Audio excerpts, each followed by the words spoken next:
Guys, आप सभी का स्वागत है आपके अपने YouTube channel RK BA classes में। जैसा कि हमने अभी पिछले लेक्चर में गजनवी और गौरी को कंप्लीट कर लिया है।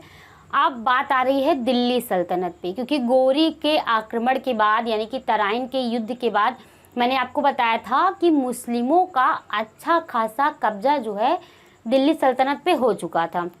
बट एक स्थायी रूप से कह सकते हैं कि उनका कब्जा कब से हुआ, किस सन से दिल्ली सल्तनत पे उन्होंने अपना कब्जा कर लिया या शासन उनका स्टार्ट हुआ है, तो वो आपका 1206 ईस्वी से दिल्ली सल्तनत पे जो मुस्लिम थे, जो आक्रमणकारी थे, तुर्क आक्रमणकारी, उन्होंने अपना कब्जा कर लिया था और वहाँ पे शासन करना स्टार्ट कर दिया था। देखिए, दिल्ली सल्तनत पे मुसलमानों का या फिर तुर्कों का जो इससे पहले पूर्व में आक्रमण हुआ था, चाहे वो गजनवी का हुआ हो चाहे वो गौरी का हुआ हो, जितने भी आक्रमण हुए थे, इन आक्रमणों के कारण ही जो है तो दिल्ली सल्तनत पे ये कब्जा कर पाए थे मुस्लिम या तुर्क। ठीक है, तो दिल्ली सल्तनत पे आज हम बात करेंगे इस वीडियो में कि दिल्ली सल्तनत पे किस सन से किस ईस्वी से शासन स्टार्ट हुआ, किस सन तक किस ईस्वी तक शासन चला है, दिल्ली सल्तनत पर किन किन वंशों ने शासन किया है, इन सब के बारे में आज हम विस्तार से बात करेंगे। ठीक है, और आई होप आपको मेरी वीडियोस अच्छी भी लगेंगी, और अगर आपको मेरी वीडियोस अच्छी लगे तो प्लीज़ चैनल को सब्सक्राइब कीजिए, वीडियोस को लाइक कीजिए और बेल आइकन प्रेस कीजिए ताकि मेरे द्वारा डाली गई हर वीडियो आप तक पहुँचे। ठीक है, आइए अब बात करते हैं इसके ऊपर। Okay, clear? तो हम बात करेंगे दिल्ली सल्तनत की। ठीक है, तो दिल्ली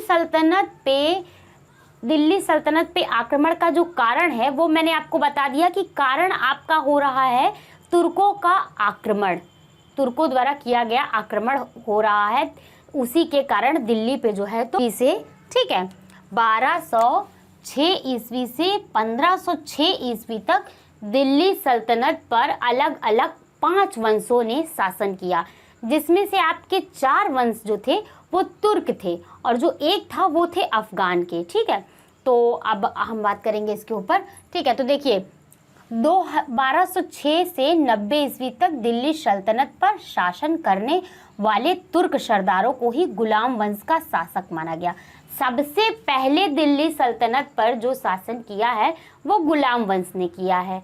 ठीक है, अब गुलाम वंश कहाँ से, गुलाम वंश क्यों कह रहे हैं या गुलाम वंश कहाँ से आ रहा है, तो गुलाम वंश इसलिए आ रहा है क्योंकि हमने पिछले वीडियो में जो मोहम्मद गौरी के बारे में पढ़ा है, तो गौरी के साथ जो आया हुआ एक गुलाम था कुतुबुद्दीन ऐबक, जिसे मैंने बताया था कि खरीदा गया था गौरी के द्वारा और उसे तराइन के युद्ध में वो लड़ने के लिए लेकर के भारत आता है और पृथ्वीराज चौहान से जो तराइन का युद्ध होता है, चाहे वो प्रथम युद्ध हो या द्वितीय युद्ध हो, तो द्वितीय युद्ध में जो जीत का गौरी के मेन कारण रहता है वो रहते हैं कुतुबुद्दीन ऐबक। वो जो रहते हैं इस तरह से लड़ाई लड़ते हैं कि वो विजयी होते हैं गौरी, और उसके बाद दिल्ली सल्तनत पे कब्जा हो जाता है मुसलमानों का। ठीक है, तो 1206 ईस्वी में जो है तो कुतुबुद्दीन ऐबक दिल्ली पे पहले प्रथम गुलाम, ये गुलाम थे मोहम्मद गौरी के, इसलिए इस वंश के गुलाम वंश को, इस वंश को गुलाम वंश कहा जाता है। ठीक है, तो 1206 से 90 ईस्वी तक दिल्ली सल्तनत पर शासन करने वाले तुर्क सरदारों को, किसको, तुर्क सरदारों को गुलाम वंश का शासक माना गया। ठीक है, अब देखिए, इसी समय इसी टाइम पीरियड पे चंगेज खां के नेतृत्व में उत्तर पश्चिम में, कहाँ, उत्तर पश्चिम के क्षेत्र में मंगोलों का भी आक्रमण हो रहा है। इसी टाइम पीरियड पे मंगोलों का भी आक्रमण हो रहा है। गुलाम थे उसमें कुबाचा ऐबक जो है बहुत ही ज्यादा फेमस गुलाम थे। तो गौरी की मृत्यु के बाद इन लोगों में ने सत्ता को हासिल करने के लिए अलग अलग प्रयास किए और 1206 ईस्वी में आपका ऐबक जो है वो दिल्ली सल्तनत पे शासन को ग्रहण नहीं करता है, बस वो राज्य करने के लिए, मतलब गद्दी पे नहीं बैठता है और शासन को चलाता है लाहौर को राजधानी बना के। ठीक है, इसी समय चंगेज खां का आक्रमण हो गया, मंगोलों का आक्रमण।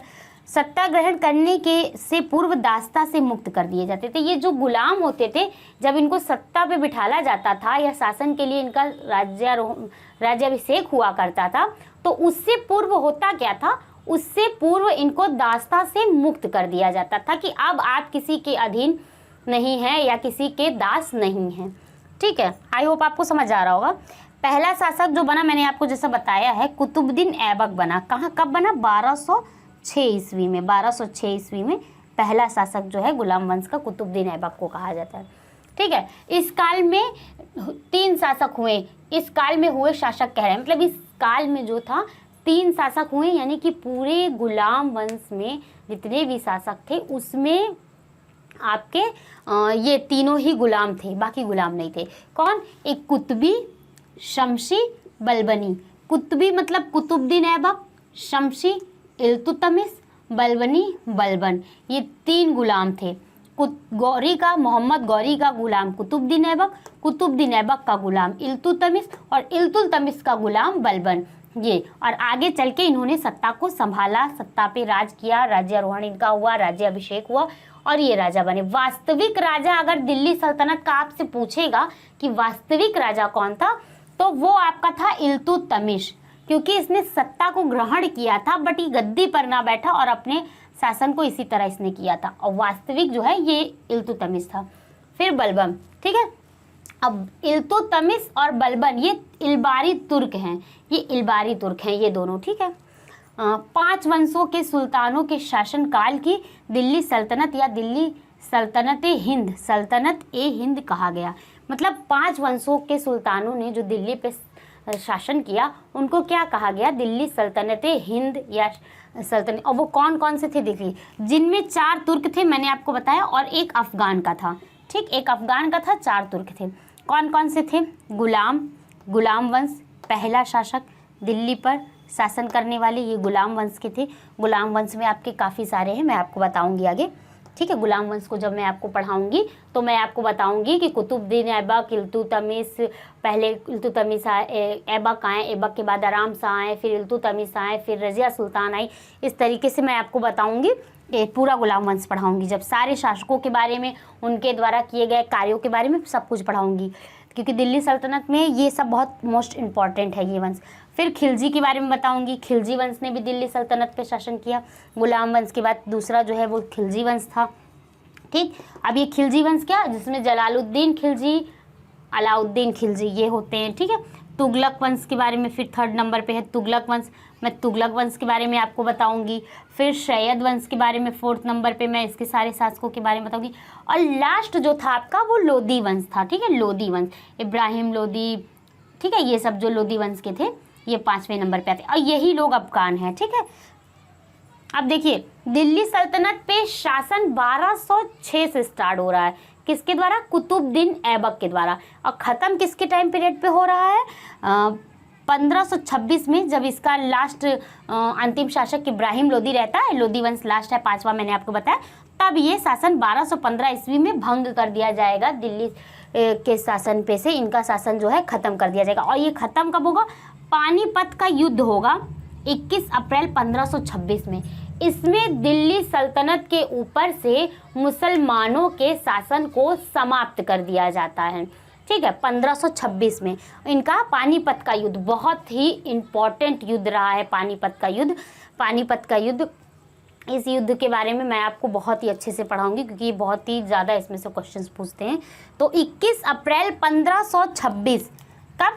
21 अप्रैल 1526 ईस्वी में दिल्ली सल्तनत पे से ये जो सारे वंश हैं, लास्ट वाला वंश है, चाहे वो गुलाम वंश हो, खिलजी वंश हो, सैयद वंश हो, लोदी वंश हो, कोई भी वंश हो, ठीक है, इन सारे वंशों को ख़त्म कर दिया जाता है। लास्ट लोदी वंश को, इब्राहिम लोदी को पानीपत के युद्ध में मार दिया जाता है और इस समाप्त कर दिया जाता है। दिल्ली सल्तनत के ऊपर से मुसलमानों के कब्जे को हटा दिया जाता है। ठीक है, 1526 ईस्वी में। और फिर उसके बाद देखिए क्या है, गुलाम वंश के लगभग 12 शासकों ने शासन किया। गुलाम वंश में 12 शासक थे। मैंने आपको बताया कि मैं सारे शासकों के बारे में आपको एक एक करके पढ़ाऊंगी डिटेलली, क्योंकि ये बहुत ही ज़्यादा इंपॉर्टेंट हैं। सारे वंश के शासकों के बारे में मैं आपको बताऊंगी। तो कितने? 12 शासकों ने शासन किया। ठीक है, अंतिम शासक जो था गुलाम वंश का था वो था शमसुद्दीन कैमूर्स। ठीक है, शमसुद्दीन कैमूर्स जो था वो गुलाम वंश का लास्ट शासक था।